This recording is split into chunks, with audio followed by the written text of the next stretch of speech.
فیا ایھا الناس، ہر انسان کو یہ بات بخوبی جان لینا چاہیے کہ وہ اس دنیا میں نیکی اور بھلائی کے لیے بھیجا گیا ہے۔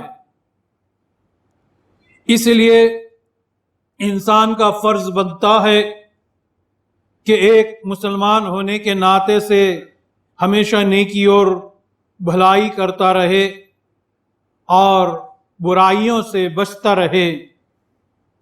جب انسان نیکی کے راستے پر چلنے لگتا ہے یا نیکی کے راستے پر لگنا چاہتا ہے تو شیطان یہ چاہتا ہے کہ اسے نیکی سے ہٹا کر برائی کے راستے پر لگا دے، مگر جو عقل مند انسان یا مسلمان ہوتا ہے وہ شیطان کے بہکاوے سے دور رہ کر اس کے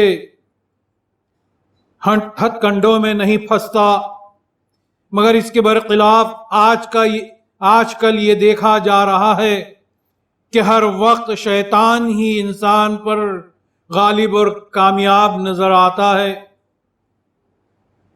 کیونکہ آپ غور فرمائیں کہ سورہ ناس میں شیطان کو خناس اس لیے کہا گیا کہ شیطان کی عادت یہ ہے کہ انسان جب اللہ کا نام لیتا ہے یا اللہ کی طرف رجوع ہوتا ہے تو وہ پیچھے بھاگتا ہے، واپس پیچھے بھاگنے لگتا ہے۔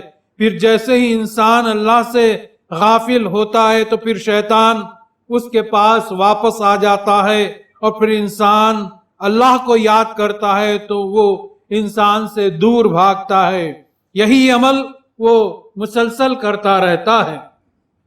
اس لیے انسان اگر نیک بننا چاہے تو وہ ہمیشہ اللہ کو یاد کرتا رہے، کبھی بھی اللہ سے غافل نہ رہے، کیونکہ اللہ تعالیٰ نے قرآن حکیم میں فرما دیا کہ وَلَا تَكُونُوا كَالَّذِينَ نَسُوا اللَّهَ فَأَنسَاهُمْ أَنفُسَهُمْ، تم ان لوگوں کی طرح نہ ہو جاؤ جنہوں نے اللہ کو بھلا دیا۔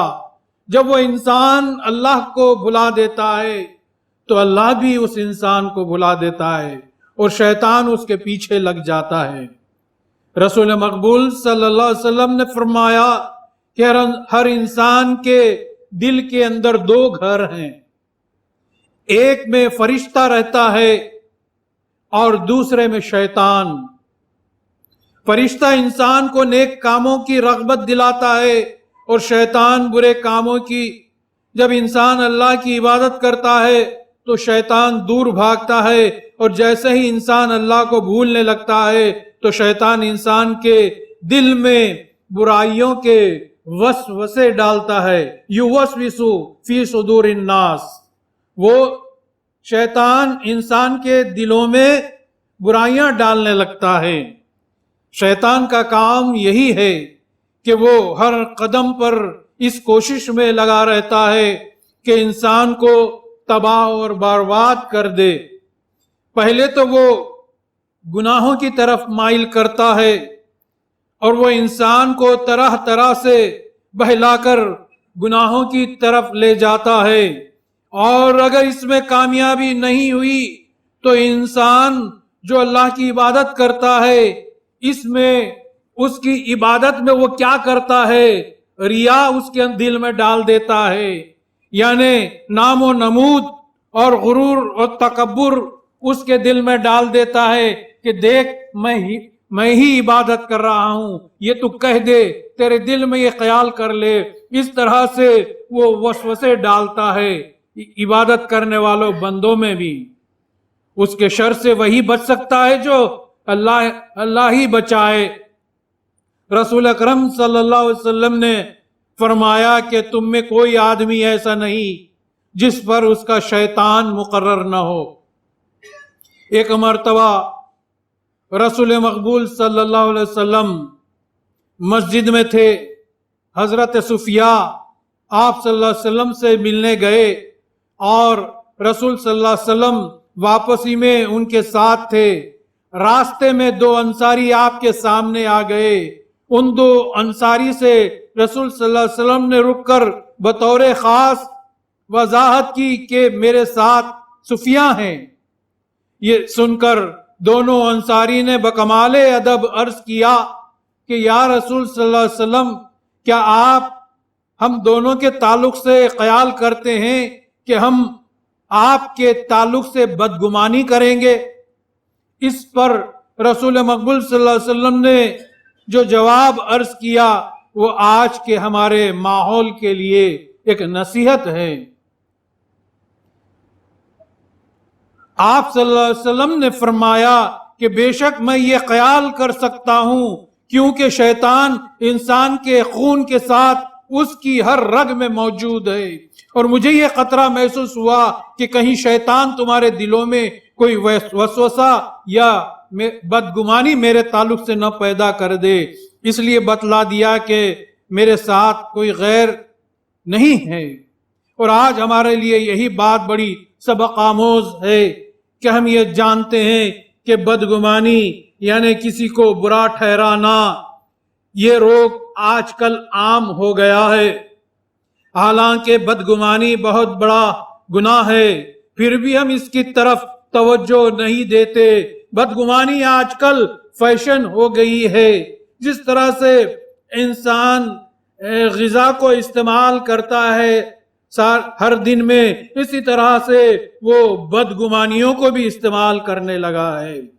کسی کے تعلق سے بدگمانی کرنا ہماری نیکیوں کو بھی کھا جاتا ہے، جس سے ہم پرہیز نہیں کرتے، اور اسی گناہ کے سبب ہمارا معاشرہ، ہمارا ماحول دھیرے دھیرے بگڑنے لگا ہے، جس کی طرف ہمیں خاص توجہ دینا ہے اور اس سے پرہیز کرنا ہے۔ اور بدگمانی شیطان کا بہت بڑا ہتھیار ہے جسے وہ انسانوں پر آزماتا ہے۔ اس کے بارے میں اللہ تعالیٰ سے پناہ مانگتے رہنا چاہیے اس شیطان کی جو ہمارے اندر بدگمانی پیدا کرتا ہے۔ اس لیے سورہ فلق میں جس چیز سے پناہ مانگنے کو کہا گیا ہے وہ ہے وسوسہ، اور وسوسہ ہی بدگمانی پیدا کرتا ہے، چاہے وہ جنات سے ہو یا انسانوں میں سے۔